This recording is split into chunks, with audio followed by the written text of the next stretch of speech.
Camera's rolling.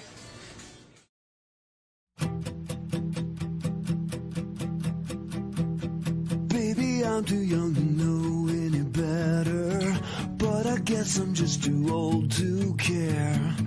I'm waiting on the morning light to clear the air. Now the sky is hung with regret, letting go that you pay flags. All the silence that keep me coming back. I'm the one that you hated. You know, the one you didn't want to believe. The one that you hated. Take a look at it now. I'm the one that you created. The one that you hated.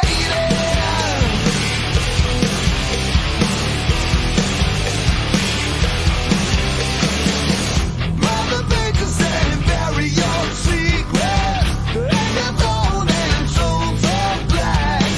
You get fell out with all your footsteps running back. I'm the one that you.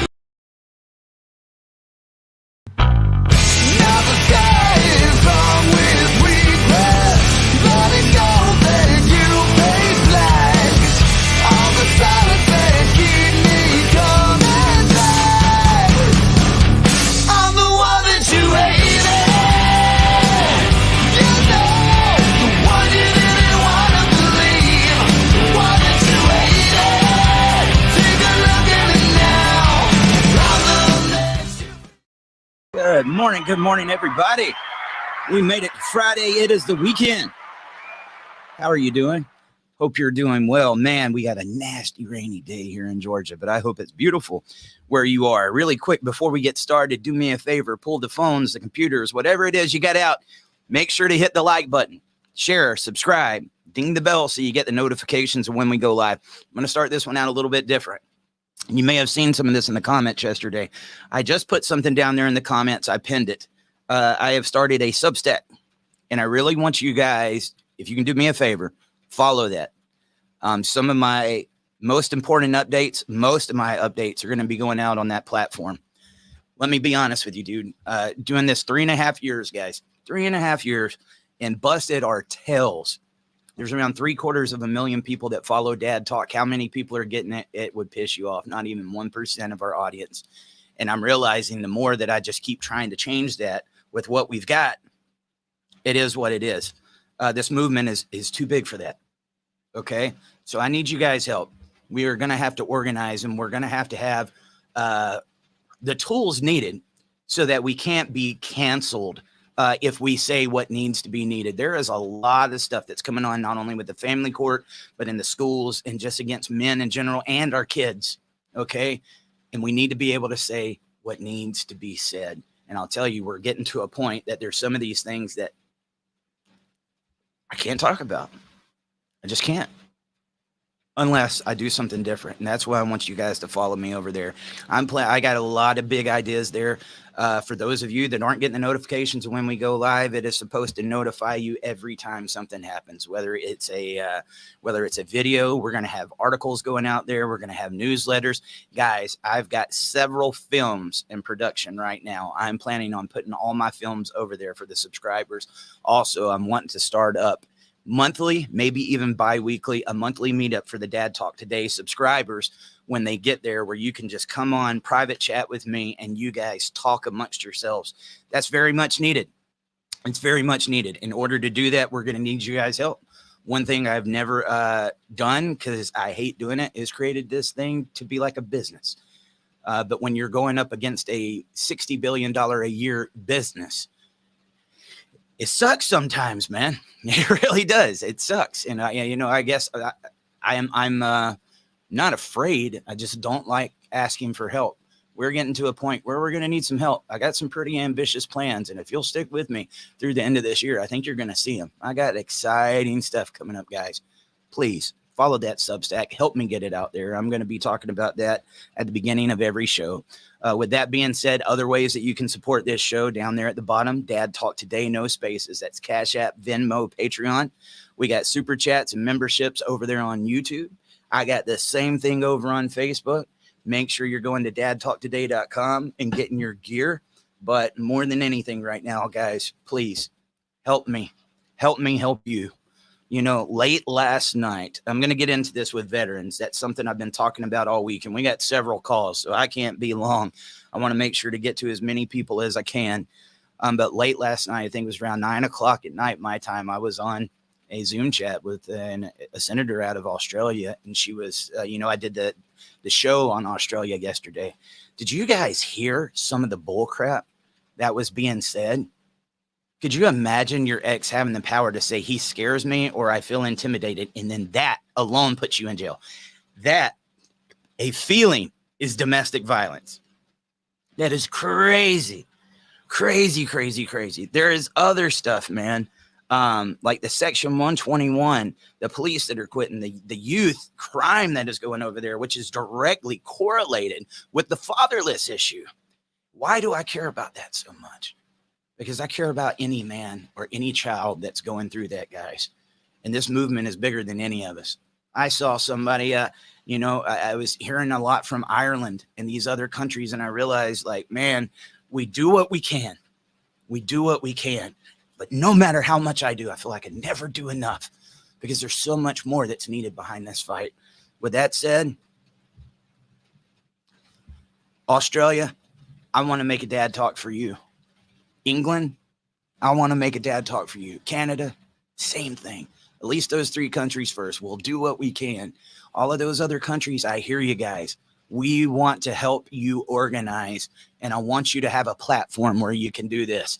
The crazy thing is, I don't know the laws over there, but we'll figure it out. I'll get people that knows how to do it. I won't be able to do daily shows like I'm doing over here, but I'm going to get something rolling. I promise you.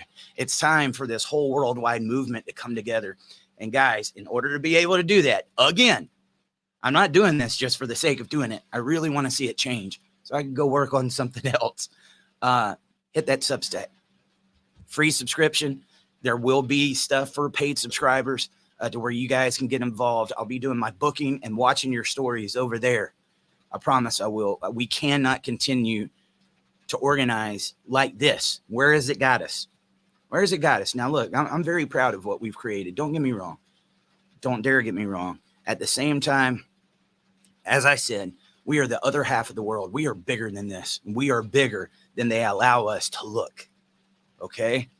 It's time to take the power back. We're becoming the media. We're going to become the media. And you know what you can do when you become the media?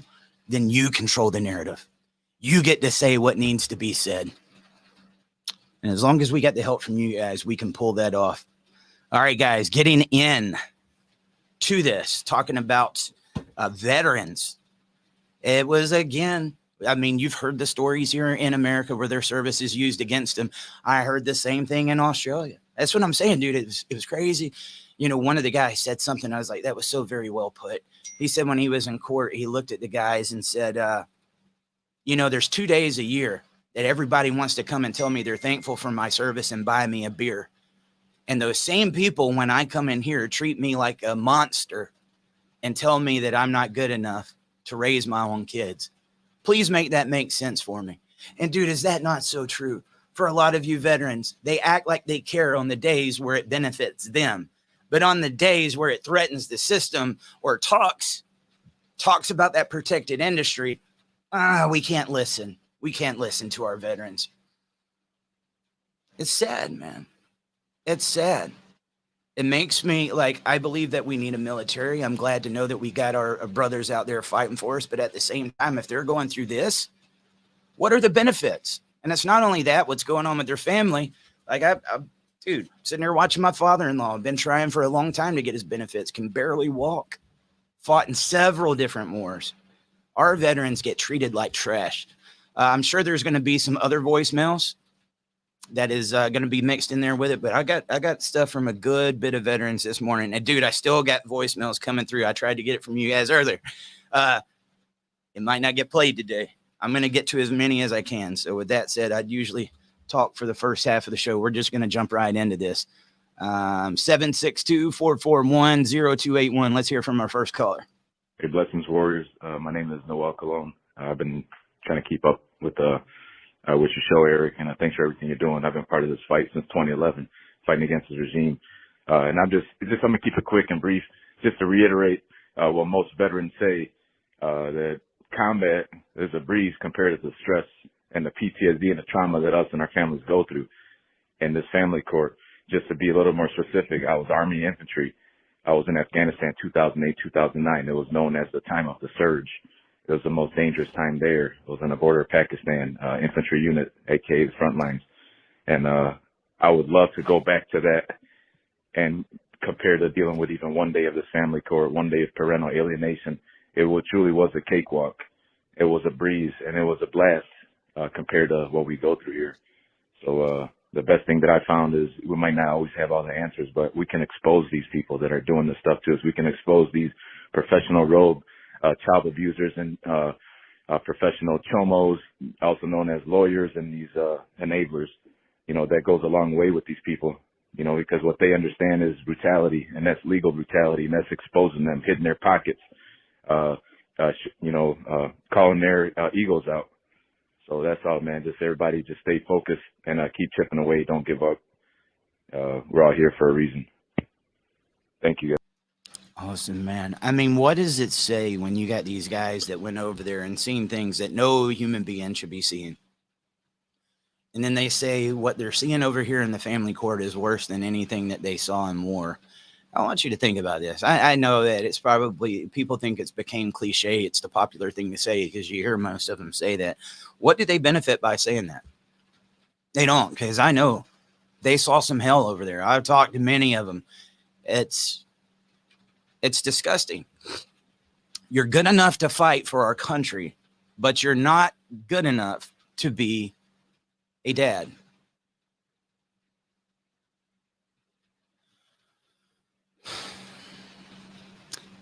The reason I paused between talking, guys, is because if I said what was really on my mind, I'd really like to cuss the guys out. I really would. None of our vets should be going through this. And, I should have started this thing off again. Can all of you guys say thank you to the men that are going to be calling in here today that served our country, or maybe they served another country. They went into the military and they fought, and now they're fighting for their families. I think there needs to be a veteran dad talk. There definitely needs to be. Sometimes I need to shut up because I get these ideas and I'm like, I don't want to do it. Well, how are you going to pull it off? I don't know, but we'll figure it out, man. It's really cool to see you guys speaking up about this, though. I'm going to keep this rolling because I want you to hear from as many of the veterans as possible. And I believe most of them you're going to hear are going to be very similar. So let's keep it rolling. 762-441-0281. Hi, my name is Mark. I'm calling from Southern California. I'm a 100% disabled veteran. I served and was injured in Iraq during OIF. Been going through the family court system now for probably 14 years, with 2 different children and 2 different mothers. My service has come up a lot of times in child custody hearings, child support hearings, and I feel like it's always been used against me. Most recently, my daughter's mom brought up the fact in court that I was diagnosed with PTSD, and my lawyer spoke up for me and said it wasn't relevant, and the judge was just like, kind of like, well, hold on, this is relevant. We need to hear more about this. So I was never given a chance to speak on that or defend myself on that, or, even elaborate a little more as far as what I go through and what I've actually been diagnosed with. It was more just my ex being asked, alleging that I have violent outbursts and that I'm always angry and yelling at my children, and all of which none of it was true. So I feel like I took that into into consideration when I was in court, and it definitely had a play in the judge's final decision. Child support cases, that's been another thing. How they've tried to factor in my income in figuring the amount. I just kind of feel like my children's mother and child support, they've always wanted a piece of that, and that's not what disability compensation is to be for. It's always been supposed to be strictly for the veteran.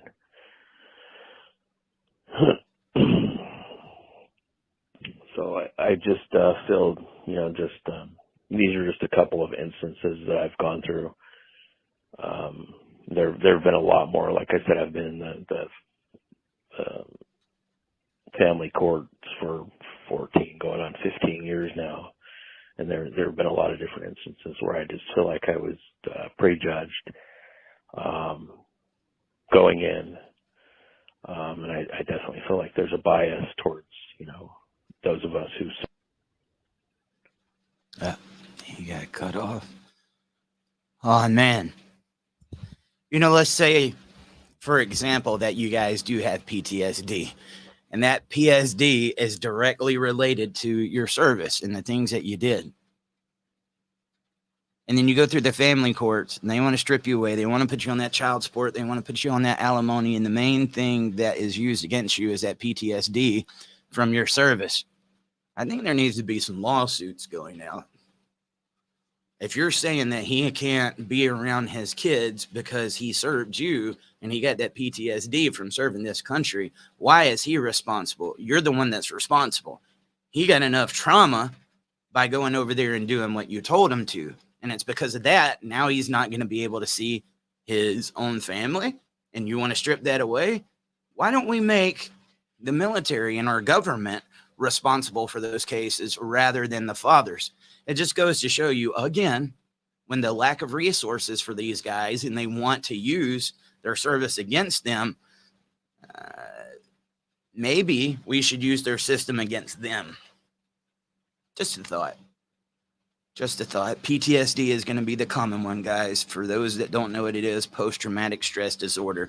From going through some traumatic events overseas, we're going to have flashbacks, or we're going to have these certain things that make us, they claim it has violent outbursts and all these different things. And of course, whether you were in the Army or not, a lot of these stories that are going to be told against these men are going to sound exactly the same. That's the thought. Why shouldn't they be responsible? If that's what you really think it is, then who is the one that caused that PTSD? I'd like to ask some of our lawmakers that. Be a great question. Guys, keep it coming. 762-441-0281. Hey, Eric, this is Jeff from Texas, from Dallas, Texas.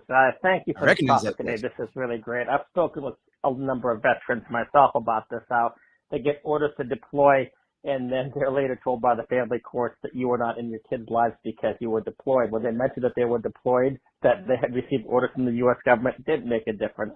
Of course, you know about the post-traumatic stress stuff, how that is used against them. Post-traumatic stress disorder, and then now all of a sudden the guy is a monster, right? There was a movie, Indivisible, in 2018 that dealt with this regarding a chaplain who was in Iraq, and when he came back, he just had a difficult time. Saved his marriage and everything, but there are some realities to what people go through in the service.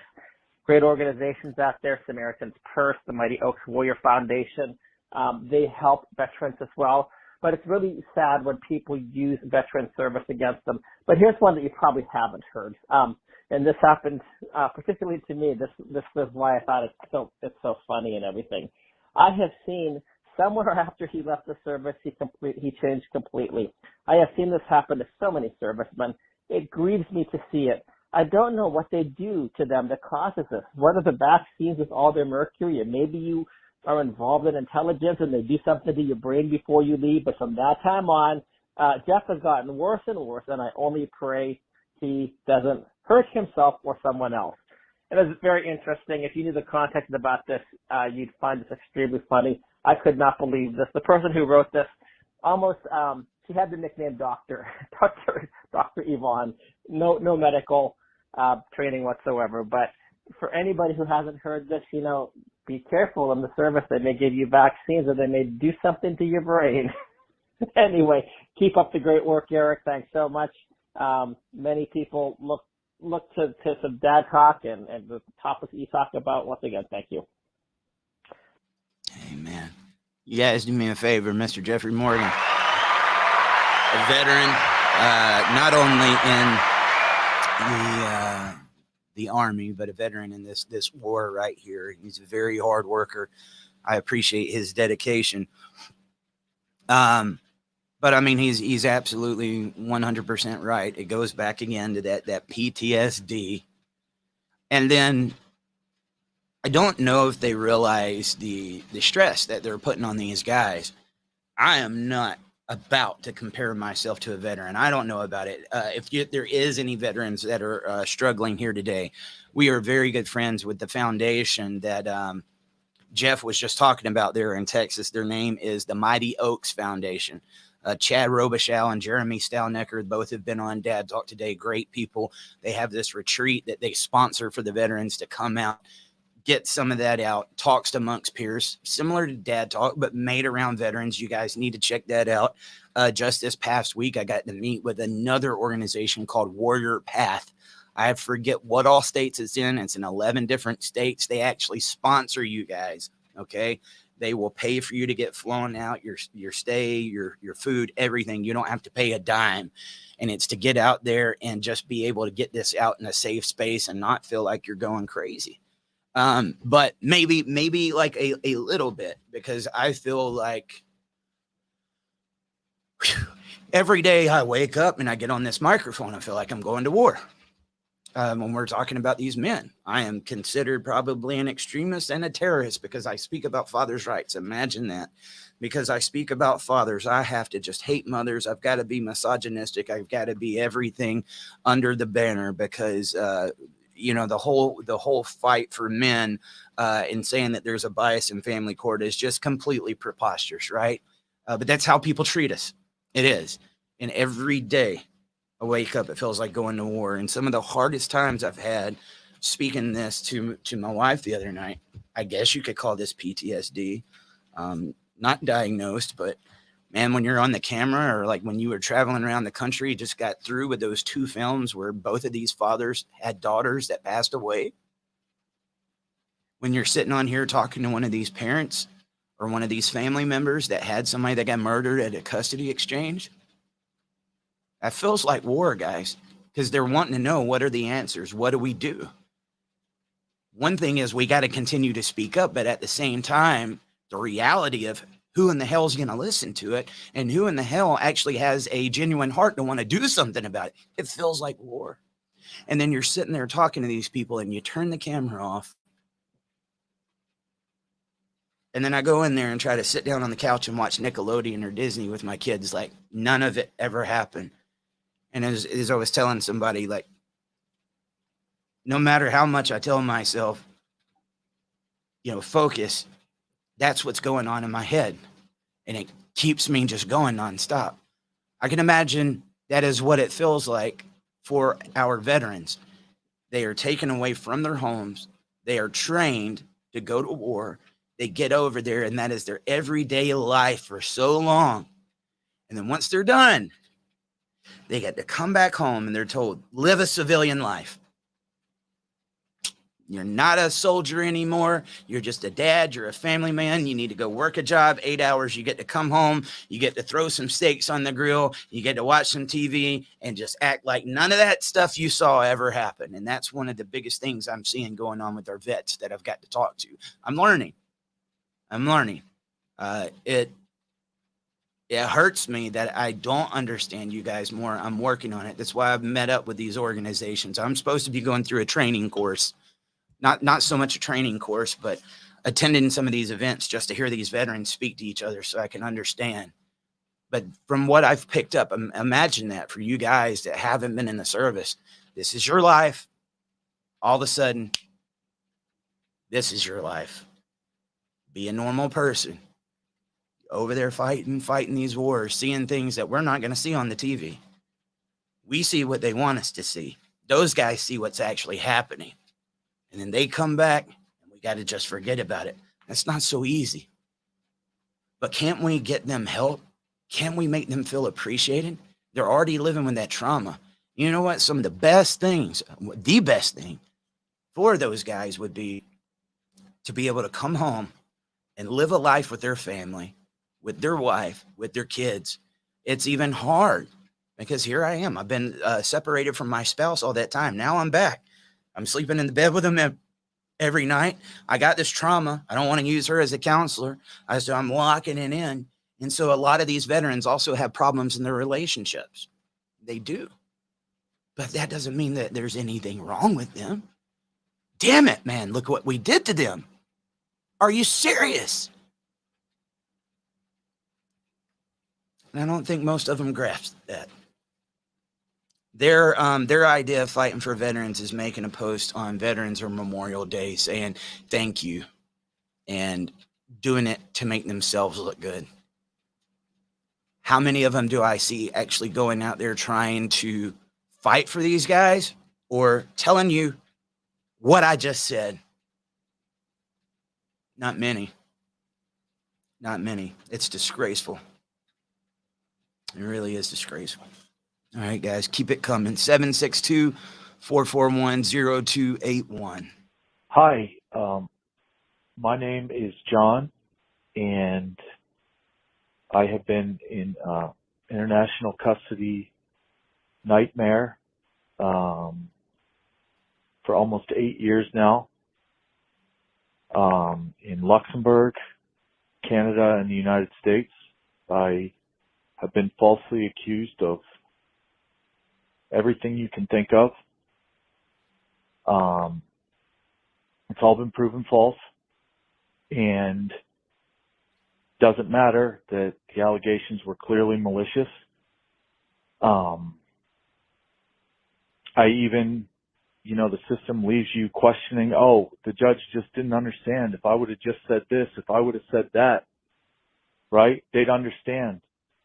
And you think, oh, I'm going to appeal and spend more money, so that somebody can hear my voice and what I had to say. And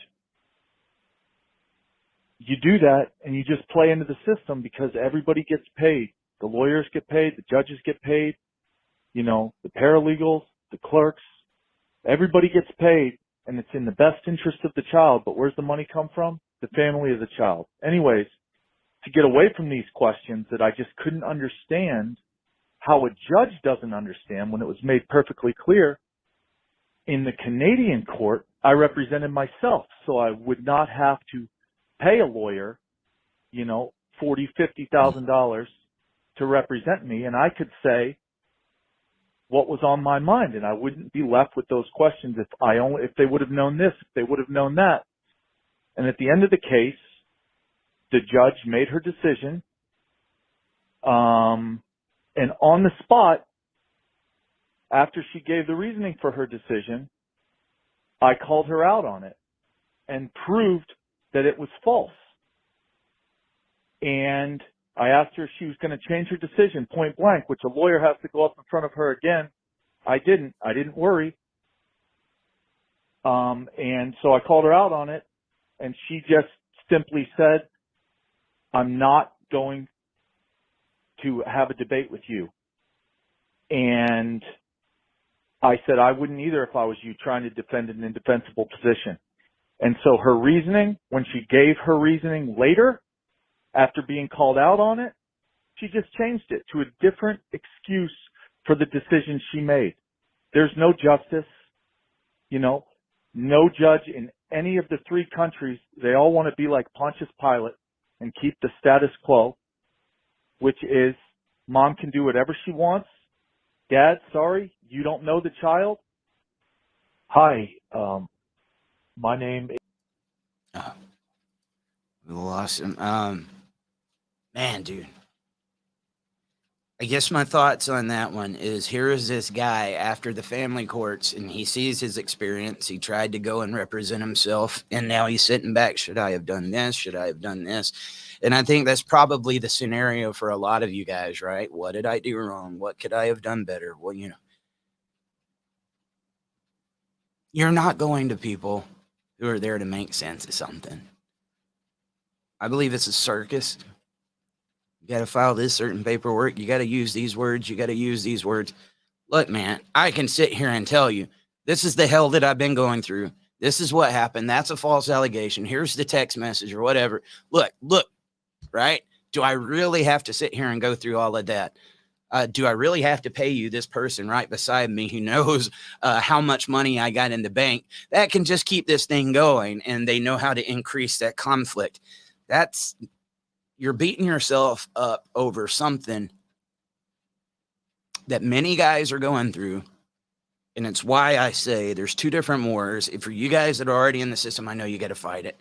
At the same time, most of the time, you're fighting a losing battle. And we know that. It's not about if you got a good case or not. It's not about it's because the system is made to be that way. End of the day, it just is. I saw one in the comments. I'll try to get to the comments here in a second, guys. But it was like, well, I had a positive experience with the VA in Michigan. I lost my dad to the VA at the VA in Atlanta. And I could tell you some stuff down there that would just completely blow your mind. From the fact of getting medicine in somebody else's name, for them trying to take somebody else's urine and test it as my father's. I watched it. And so, you're going to have some times when it works for some people. But I'd say predominantly most of the time, guys, especially with these courts, no matter what you do, you're going in there at a disadvantage. There is a reason why they don't want shared parenting. There is a reason why they don't want consequences for false allegations. I don't think there's anybody out there that is ridiculous enough to say, if this person makes an accusation that could ruin your life, that can ruin your reputation, take your job away, take your kids from you, that we need a law to protect that, judge. Hey, representative, senator, do you think that might be a good idea? We shouldn't be able to lie and benefit off of it. Hey, we talk about equality every day in this country. Is it so hard? They talk about the fatherless issue. So what equality does fathers have? Does he have the opportunity to be in his children's life? And if we break down the statistics, are we showing that the system protects the dads that are going and fighting? It's common sense. Guys, we are trying to ask people to make sense out of something that doesn't want to hear anything about common sense unless it's making the money sense. It's rigged. 100% rigged. Remember that Substack, man? I need you guys' help. This message has got to become loud and clear. Look, sometimes we make it more complicated than it needs to be. That's about as simple as it gets right there. And I would argue it up and down with any legislator, attorney, or judge in the United States of America or across the world. Dads should have equal rights. And if somebody lies, there should be a consequence for it. Why aren't we doing that? All fingers point back to them. Who makes the money when that happens? And that with there being an inequality, that's it, dude. That's the ridiculousness of it. We're making it more complicated than it needs to be. Guys, get in here and start organizing. Let's end this crap. I could sit here and do the shows and tell you how to strategize in the system and do this. Bullcrap, man. Would you keep telling somebody to play a rigged game? There's a detour right here. You might fall off the hill. The most chances is you might fall off the hill, but I'm going to tell you to go in that direction because some people don't die.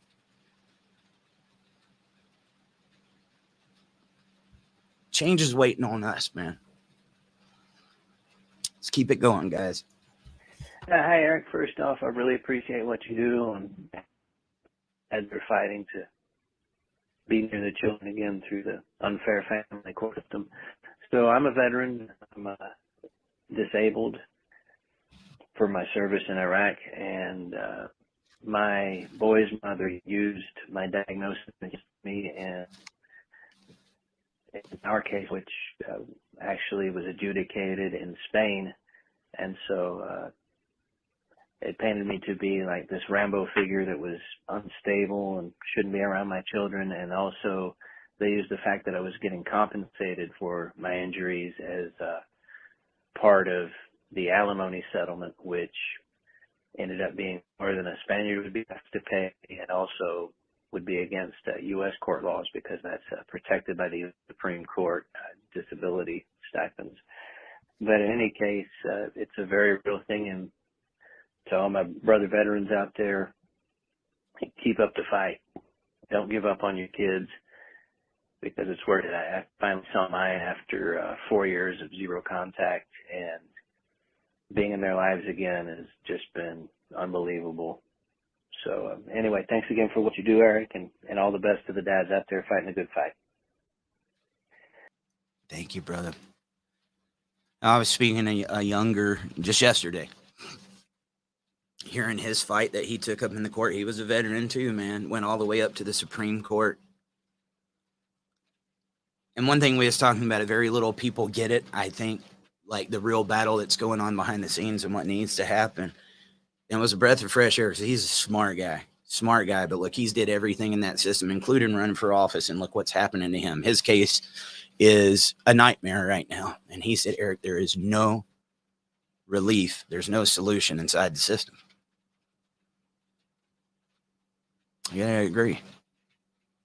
I definitely do.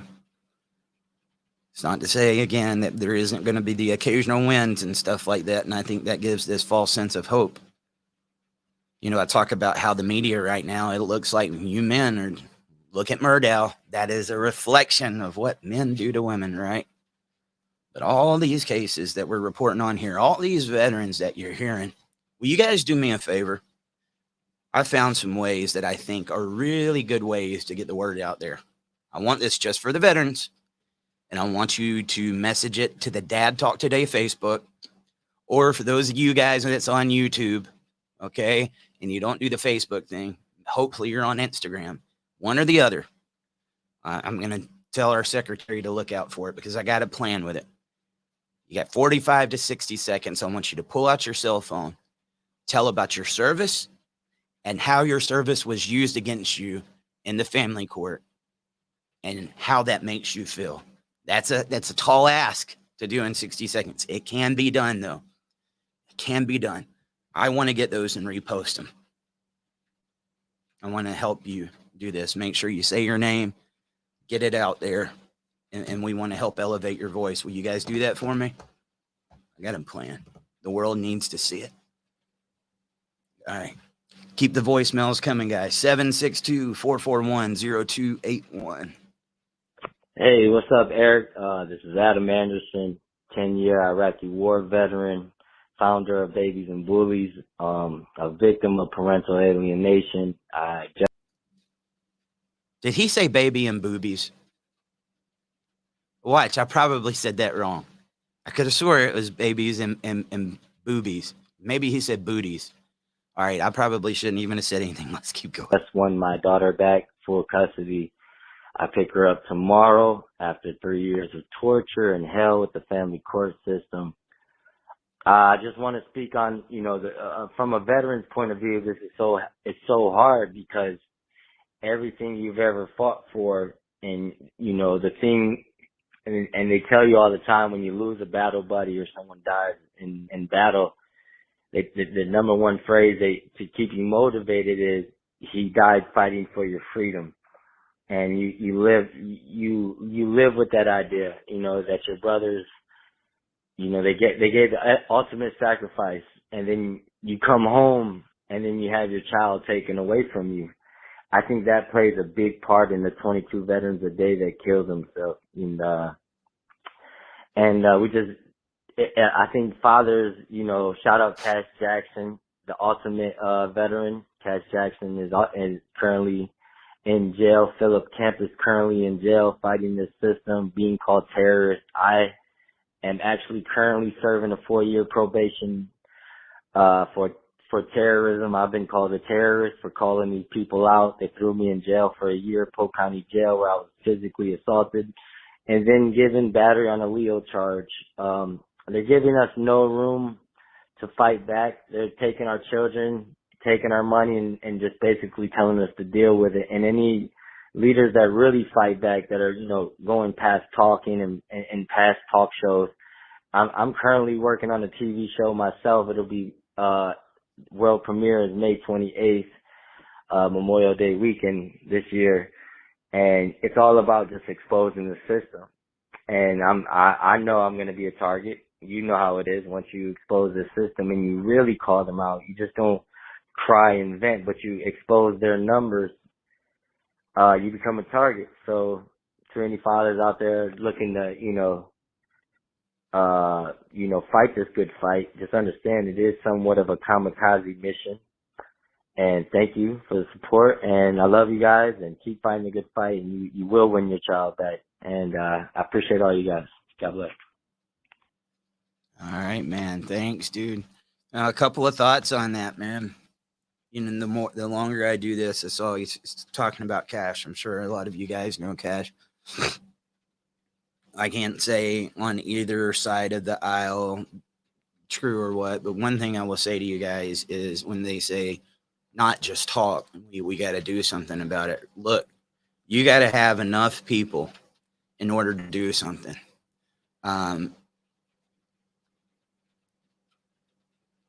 Cash, you ever see this? I mean, no disrespect by it. What good did this do you? We need more people involved, guys. And I'm going to tell you, any little thing that you do will be used against you. They already look at you as an angry deadbeat dad that doesn't want to pay child support. But when you start speaking up about it, they are looking for one little thing they can to cancel you. And that's going to happen to the major voices. Again, why I'm saying, please join that Substack. You have to be careful. Okay. On the other side of that, we talk about exposing the system. Okay. Remember that there's two sides of this war that we're fighting. I think what I'm doing here is talking to my guys that are in it. Not many people that don't know about the system are tuning in here. And when they do, it probably sounds like a bunch of hogwash. So trying to go on a grand scale saying this is what Title 4D does. This is what most people, if they don't have any skin in the game, they don't care. And I hate to tell you guys that they don't care. And so that is the other side of that, reaching people that don't know and helping get out the message in a way that will get out there to them. I'd be arrogant in saying that I could go and do the same things that everybody's always done and get different results. Have you guys seen the Red Pill? Did you see Divorce Corp? Those were very well put together. I talked, to one of the main guys. I was even on Dr. Drew's show, and he said we were shocked to see how much people tune in. They was expecting that to be a big deal. Not many people did. But there is ways to get that message out there. When you go into family court, it's such a big battle. Whether it's CPS, Title 4D, alimony, paternity fraud, I could go on, and it becomes information overload. You start sounding like a conspiracy theorist. That's why you get labeled like an extremist or a terrorist, because they're hearing all this stuff. And while you know it's true, a lot of people are hearing it. They don't know that it is, and it runs them away. That's why I say a different approach is going to be needed. I understand. I'll tell you right now, this show right now is probably not reaching the people that are not familiar with it. They got no reason to tune in. We know they do, because the future generation depends on it. Just a catch-22, man. And I only say that, I'm not trying to get away from the talk about the veterans and stuff like that. I only say that because I want our advocates to realize that's kind of where we're at right now, right? It's the reality of it. And I hope that it saves somebody a lot of time. Because I used to be on the other side of that doing the same thing, and I realized, look where it's getting us, right? Two different battles here, guys. Two. The guys that are already here, and then finding the outside. And I got some plans for it. Again, that's why that Substack. In the meantime, be careful in how you act. Your emotions, just like emotions. If you show anger in family court, see, he's an angry dad. All those allegations are true. Never mind, he's getting all these allegations that are thrown at him, getting his house taken away from him, his kids, and everything else. That's not a reason to be angry. He's angry because he's an abuser. He's this. They need that image. And we can have 1,000 people that show up peacefully saying, we want change. Look at us. We're good. And then you got that one crazy that comes by, and he becomes a spotlight for all of you. For every 100 good dads, there's one deadbeat, and they will use that deadbeat to speak for the rest of you guys. That's the reality behind the advocacy work. All right.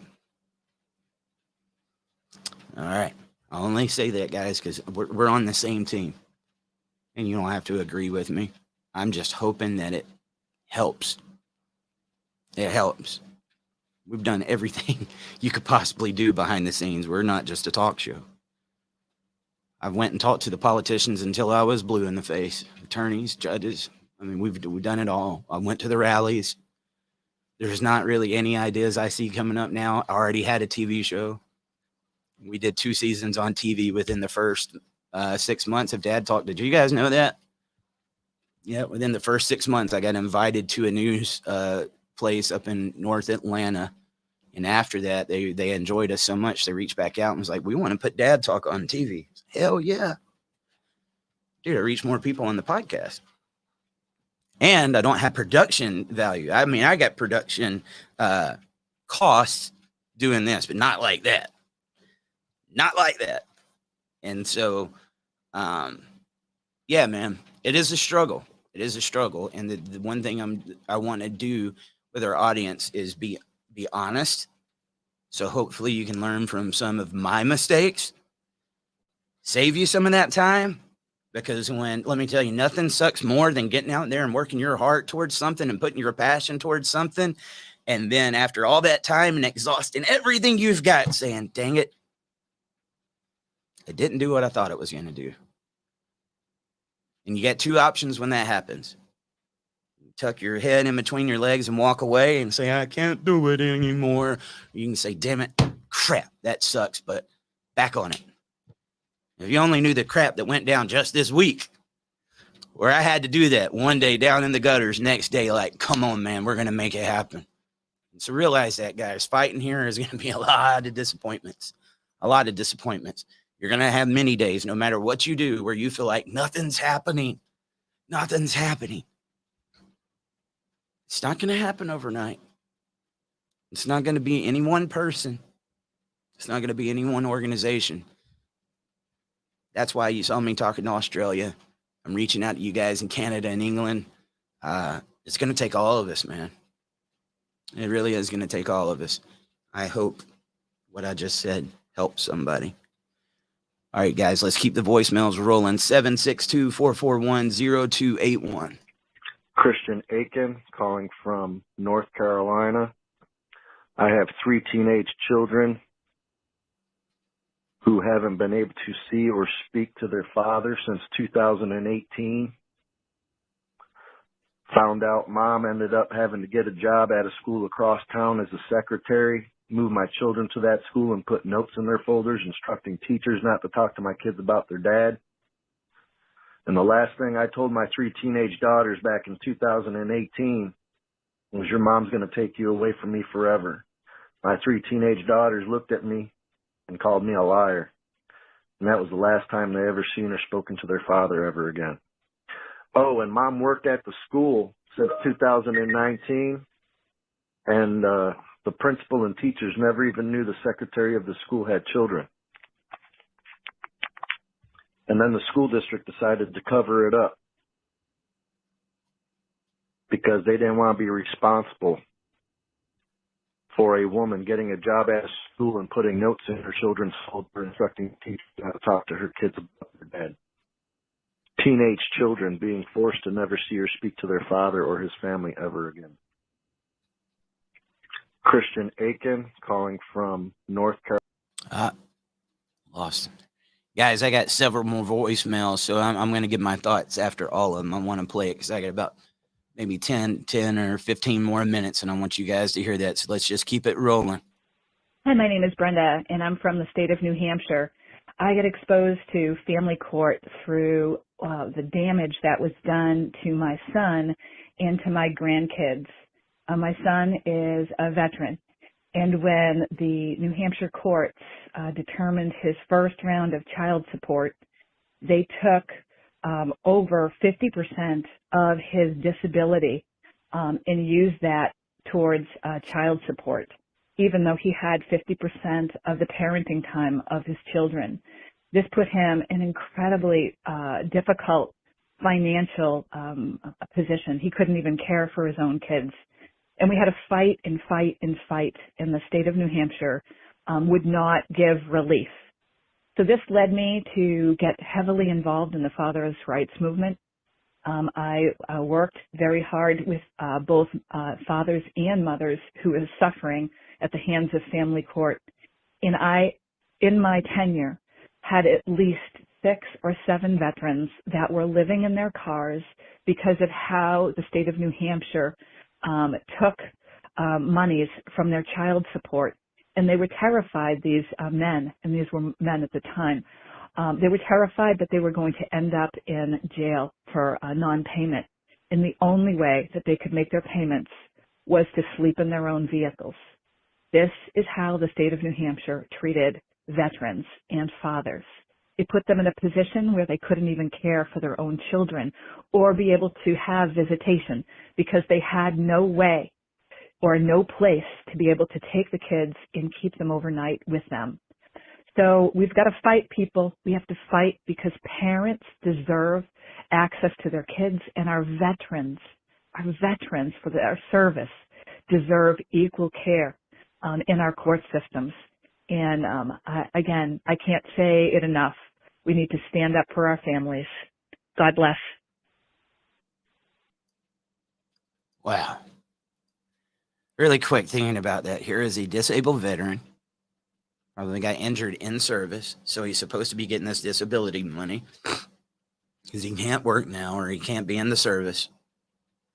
And then the same ones that he fought for puts him under this order to give 50% of that to the mom so that they don't have to give any assistance to mom. See what's going on here? And New Hampshire was one of those that really opened my eye up to how just big, humongous this fight really is. They got like 400 legislators there, man. Like 400. And if you need a majority to pass a law, can you imagine the groundwork that's going to have to be done in that one state to get the majority on your side?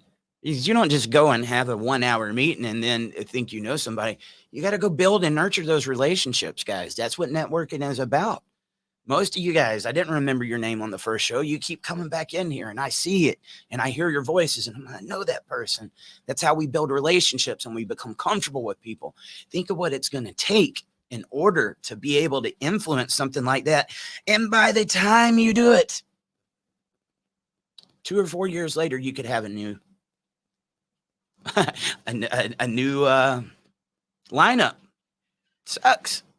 Really sucks, man. First off, I am sorry that is going on with your son, and I can attest to that. I hear of the guys that are homeless all of the time. And what if there's somebody that's homeless because they went through family court or that they're experiencing domestic violence? What happens? Where do they go? They got nowhere. Nowhere. It's bad enough that this is like this bias towards men. But when it becomes you're a man and you're a veteran, it's just like doubling up, right? Thank you so much for calling in. Let me get to these next few calls really quick, guys.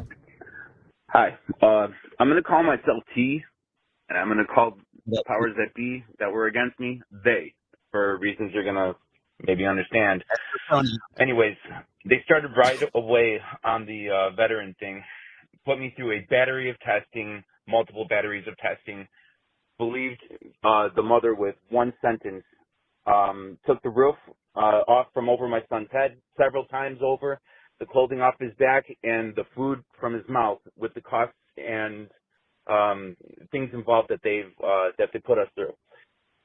Overlooked dangerous red flags about the mother, gave her too many chances, and me, I was like crucified. Any little thing I did, I sneezed the wrong way, and there you go, crucified, made an example of, and it really was nothing. There was nothing I did.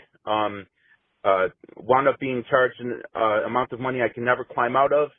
From the beginning to the end, it was mostly me doing all the fighting. I had to prove in an overboard kind of way, excruciatingly, that I was not a threat to my child. I won. Situationally speaking, I came out of that fight spiritually, emotionally, financially, a stumped torso with no limbs and decapitated, because I can't even get specific about what happened with my case. But my child is safe. That's all I have to say. Jesus, man. Hey, good morning, Dad Talk. Good morning, Eric. This is MJ Hatter coming from Portland, Oregon. I just wanted to call in and leave a comment real quick. I am also a combat veteran of the OIF era. And like a lot of guys, I got married before deploying.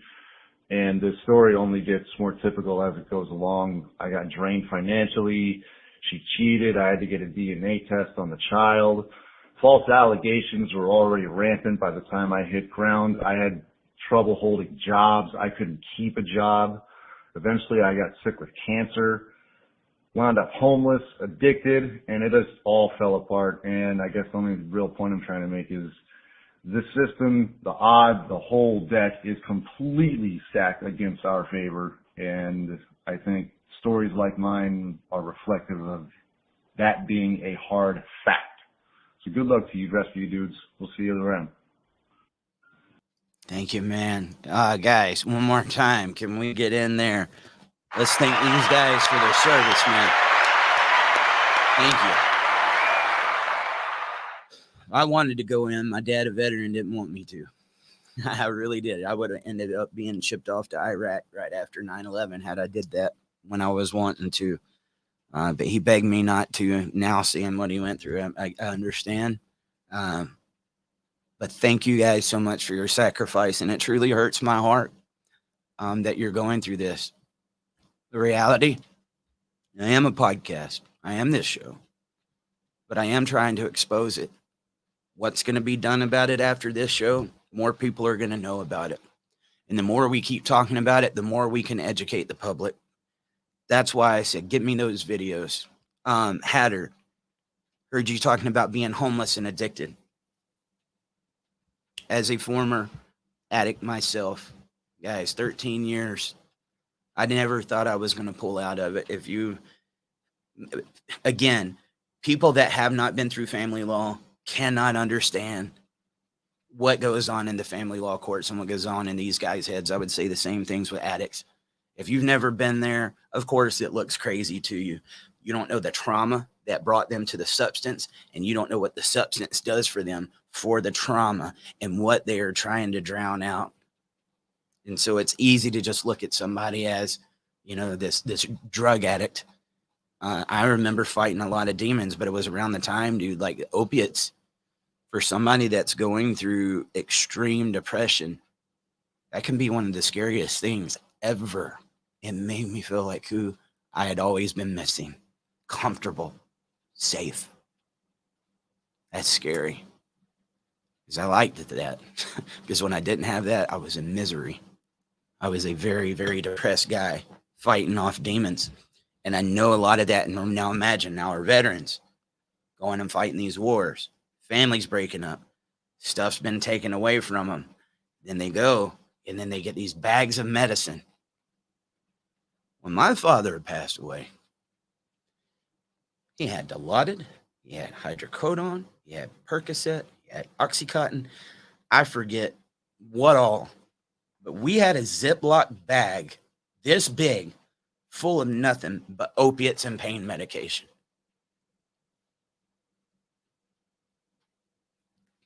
That's how we treat them. Guys, be careful with those things, especially if you're a veteran. If you end up going and you're getting those things shoved at you, please be careful. Be one of the scariest things, man. Scariest things. But I hope you're doing okay. Stay in there. And I only share this. I only share what I just did to let people see my own bullshit too, man. We're all human. There are so many people afraid to let people inside and say, these were some of my faults and these were some of those things. They empower me, man. It's like anything you want to throw at me, I'm going to use it. That's what made me. It didn't make me. It didn't break me. It made me, But the more that you can get out there and face these things, it's also to relate to these guys. And that's why I would say, check out the Mighty Oaks Foundation. Check out the Warrior Path Project. I think you veterans be able to sit amongst other veterans. I've heard some of the war stories, man. They're like, you just ain't going to understand. You don't know what I saw. Some of them have showed me what they saw. Seen pictures. And I couldn't imagine being told I just had to get used to that. How do you get used to that? Get in there and talk to some of these guys, because I guarantee you there's so many other guys that are going through what you're going through. One of the scariest things for me is when I started talking about how many people were going through false allegations. And then I got a good majority of my audience showing up. Hey, this is what I'm going through.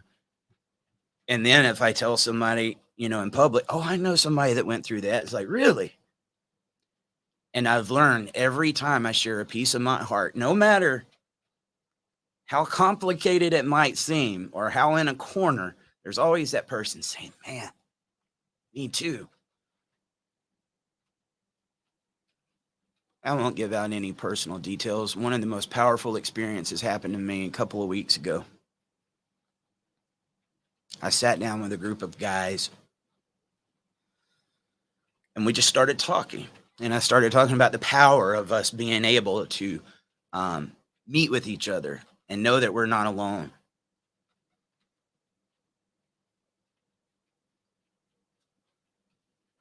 About an hour later, before that ended the conversation, there was two guys that came out and said, I was sexually abused when I was a young kid. Tears started flowing. I don't talk about it. And I really had to sit there and grasp that, how big of a moment that had to be for these guys. Because just like domestic violence and abuse, if you get hit as a man, nobody really has any sympathy for you. What if you get sexually abused as a man? 1 out of 6 before the age of 25 in men have went through that trauma too. When is the last time you sat down with a man and they've told you that happened to them as a child? You don't. What happens to that trauma from that little boy as he grows into a man? You think it goes away? Just like everything else in society, man up, be strong, get through it. And then they carry it all them years, and it becomes so normal. That trauma becomes such a normal part of their everyday life that it's still sitting there on their shoulder with all that weight weighing them down. But they've gotten used to it. They don't realize the power of that coming out and being able to say, damn it, this. When you see these guys talk about that and they've got the tears flowing out of their eyes, it means it hurts just as much then, if not more, because they've been holding on to that the whole time. Could you imagine just the power of a safe space for men to talk to other men and not be judged? How many of you would enjoy that? You want to know the truth? No, I'm on here. I'm doing everything I can, but I need it too. I need it too. With each day I get on this microphone or do more things, more of my story comes out, and I feel empowered because I'm starting to see, this grow and be fostered, man. That's beautiful, dude. That's beautiful. That's exactly what we need. But like I said, seeing those guys feel comfortable enough to start speaking up about stuff. Men don't talk about that type of stuff. Like I said, you think it's bad for them to talk about being physically abused?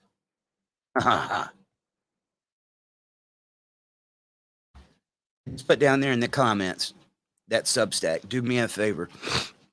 Share it. Make sure it gets out there. I am only as strong as the people that support us. This platform, and it can only do this. Dude. That's what I'm talking about. You know what's crazy?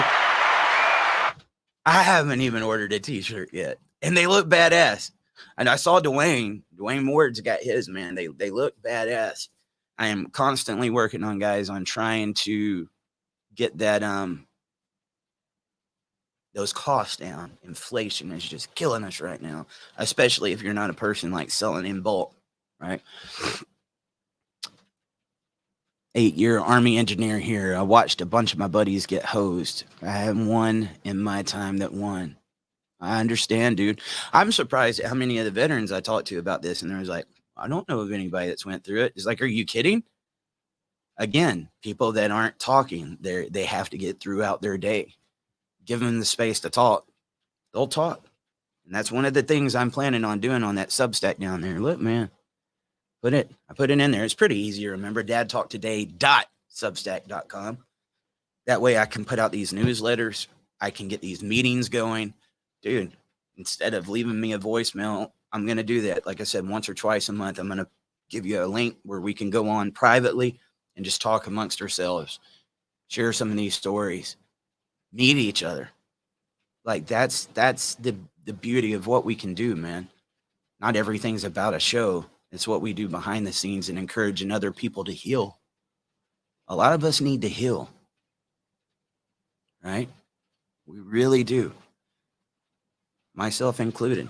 I'm working on it and doing what I'm doing here now. I think this is a part of the solution. Why are we just going to talk about it? You know what? Sometimes talking is a great thing, man. Do you know how many you talk about the veteran suicides?